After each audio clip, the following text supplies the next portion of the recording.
So I want to look at Psalms 5. For those of us who are just feeling the weight and the heaviness of this, of how much God hates sin, I want to point out the hope that we have. And to do that, I just want to go through most of Psalm 5 because it is just an amazing picture of the stark contrast between all of us being sin and what it means to be found in God's favor. So just take a look at how this reads. Psalms 5, verse 4 to 12. For you are not a God who delights in wickedness. Evilness may not dwell with you. The boastful shall not stand before your eyes. You hate all evildoers. You destroy those who speak lies. You abhor the bloodthirsty and deceitful men. And just think about that. You are not a God who delights in wickedness. Evil may not dwell with you. Sounds like, for the wrath of God is revealed from heaven against all ungodliness and unrighteousness of men. The boastful shall not stand before your eyes.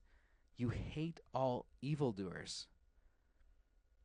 We always like to say God hates the sin but not the sinner, but that's just not how this reads. This says you hate the actual evildoers. Sin is hateful, and I am a sinner, and therefore, God, you hate me as an evildoer. You destroy those who speak lies. The Lord abhors the bloodthirsty and deceitful man. But yet, look what David says here. But I, through the abundance of your steadfast love, will enter your house. David. Really, David? You? The guy who committed adultery, murder, conspiracy. You? And look, David, you were boastful. You spoke lies. You were a bloodthirsty and deceitful man. But notice this. I will bow down in your holy temple in the fear of you. Lead me, O Lord, in your righteousness. Not my righteousness, not David's righteousness, but your righteousness. Because of my enemies, make your way straight before me. It just sounds to me like, for in it the righteousness of God is revealed. Then David goes back, for there is no truth in their mouth. Sounds like they exchange the truth about God for a lie. Their inmost self is destruction. Their throat is an open grave. They flatter with their tongue. Make them bear their guilt, O God. Let them fall by their own counsels. Sounds like claiming to be wise, they became fools. Cast them out. Because of the abundance of their transgressions, cast them out, for they have rebelled against you.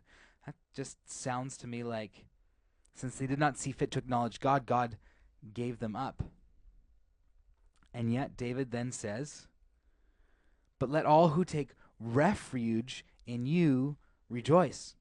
Let them sing. Let them ever sing for joy and spread your protection over them, that those who love your name may exult in you. For you bless the righteous, O Lord. You cover him with favor as a shield. Now notice this. Let all who take refuge in you rejoice. Let them ever sing for you to joy and spread your protection over them. That's all plural.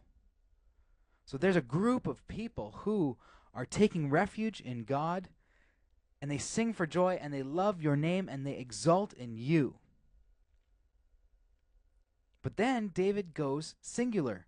You bless the righteous, O Lord, you cover him. This could then read, you bless the righteous man or the righteous one, you cover him. So see, we have to have a righteousness that's not our own. It's your righteousness. It's the righteous man, O Lord, that you cover him with favor as a shield. And so we take refuge in you, God. We sing for joy because of Christ, and so we need to be in Christ to be a gutsy sinner like David was. Because otherwise, all we are is in here, and in here, all we have is wrath and God hating us, but yet coming in God and his mercy, we have hope.